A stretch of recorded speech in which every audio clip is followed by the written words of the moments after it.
بسم اللہ الرحمن الرحیم۔ السلام علیکم دوستو، میرا نام ہے رانا محمد سیماب اور آپ دیکھ رہے ہیں کلک اینڈ سیک نالج۔ عرب شریف میں 1922 تک ترکی کی حکومت تھی جسے خلافت عثمانیہ کے نام سے جانا جاتا ہے۔ 1922 سے پہلے سعودی عرب کا نام سعودی عرب نہیں تھا بلکہ حجاز مقدس تھا۔ خلافت عثمانیہ دنیا کے 3 بر اعظموں پر 623 سال 1299 سے 1922 تک قائم رہی۔ جب بھی دنیا میں مسلمانوں پر ظلم و ستم ہوتا تھا تو ترکی حکومت اس کا منہ توڑ جواب دیتی تھی۔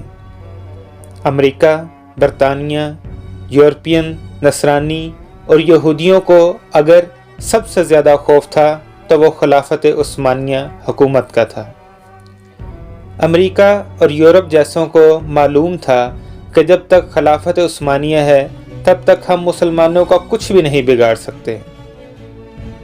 امریکہ اور یورپ نے خلافت عثمانیہ کو ختم کرنے کی سازش شروع کی۔ 19ویں صدی میں سلطنت عثمانیہ اور روس کے درمیان بہت سی جنگیں بھی ہوئیں۔ چونکہ مکہ اور مدینہ مسلمانوں کے نزدیک قابل احترام ہے، اس لیے انہوں نے سب سے پہلا فتنہ وہیں سے شروع کروایا۔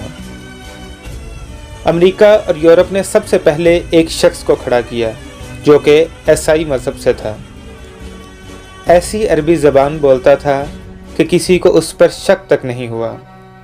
اس نے عرب کے لوگوں کو خلافت عثمانیہ کے خلاف یہ کہہ کر گمراہ کرنے کی کوشش کی کہ تم عربی ہو اور یہ ترکی عجمی یعنی غیر عربی ہیں، ہم عجمی کی حکومت کو کیسے برداشت کر رہے ہیں؟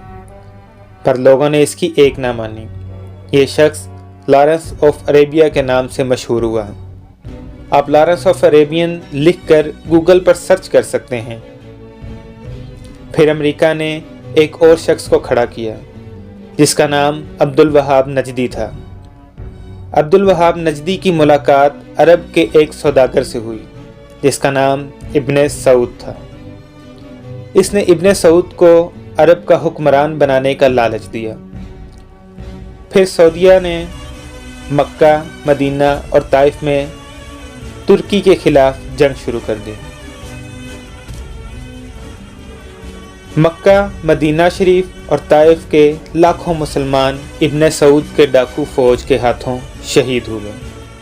جب ترکی نے دیکھا کہ ابن سعود ہمیں عرب سے نکالنے اور خود عرب پر حکومت کرنے کے لیے مکہ، مدینہ شریف اور طائف کے بے قصور مسلمانوں کو شہید کر رہا ہے، تب ترکی نے عالمی طور پر یہ اعلان کر دیا کہ ہم اس پاک سرزمین پر قتل و غارت پسند نہیں کرتے۔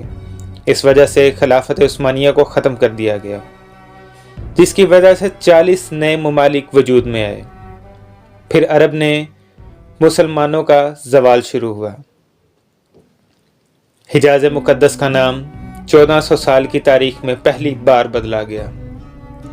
ابن سعود نے حجاز مقدس کا نام اپنے نام پر سعودیہ رکھ دیا، اور اس فتنے کا ذکر احادیث میں بھی ملتا ہے، اور اسی وجہ سے سرکار دو عالم صلی اللہ علیہ وسلم نے سعودی عرب کے شہر نجد کے بارے میں دعا نہیں فرمائی تھی، اور اسی نجد میں ابن عبدالوہاب نجدی پیدا ہوا، جس سے انگریزوں نے ایک نئے مذہب کی بنیاد ڈلوائی، اور یہی شہر مسلمہ کذاب کے جائے پیدائش بھی ہے۔ لیکن دنیا بھر کے مسلمانوں کی آنکھوں میں دھول جھونکنے کے لیے انگریزوں نے اس نجد شہر کا نام بھی بدل کر ریاض رکھ دیا، جو آج کل سعودیہ کا دارالحکومت ہے۔ حرم شریف کے جن دروازوں کا نام صحابہ کے اور اہل بیت کے نام پر تھے، ان کا نام السعود کے نام پر رکھ دیا گیا۔ آپ یہ ساری معلومات انٹرنیٹ کے علاوہ تمام تاریخ کی کتابوں میں بھی پڑھ سکتے ہیں۔ انگریزوں نے اپنی اس سازش کی کامیابی پر 1962 میں ہالی ووڈ نے لارنس آف عربیہ کے نام سے فلم بھی بنائی، جو بہت زیادہ بار دیکھی جا چکی ہے۔ یہود و نصارہ کو عرب میں آنے کی اجازت مل گئی۔ جس دن ابن سعود عرب کا بادشاہ بنا اس دن ایک بہت بڑا جشن ہوا۔ اس جشن میں امریکہ، برطانیہ اور دوسرے ملکوں کے پرائم منسٹر ابن سعود کو مبارکباد دینے پہنچ گئے۔ جس عرب کے نام سے یہود و نصارہ کانپتے تھے وہ سعودیہ امریکہ کے اشارے پر ناچنے لگا، اور آج بھی انہی کے ہاتھوں پر ناچ رہا ہے۔ یہود و نصارہ کی اس ناپاک سازش کا ذکر کرتے ہوئے علامہ ڈاکٹر محمد اقبال نے اپنے کلام میں لکھا ہے، وہ فاقہ کش جو موت سے ڈرتا نہیں، ذرا روح محمد اس کے دل سے نکال دو۔ فکر عرب کو دے کر فرنگی تخلیات، اسلام کو حجاز اور یمن سے نکال دو۔ اللہ تعالیٰ مسلمانوں کو ایسے فتنوں سے محفوظ فرما کر پھر سے خلافت کی دولت عطا فرمائے، اور ہمیں ماضی کے تلخ حقائق کو سمجھنے کی عقل عطا فرمائے۔ آمین یا رب العالمین۔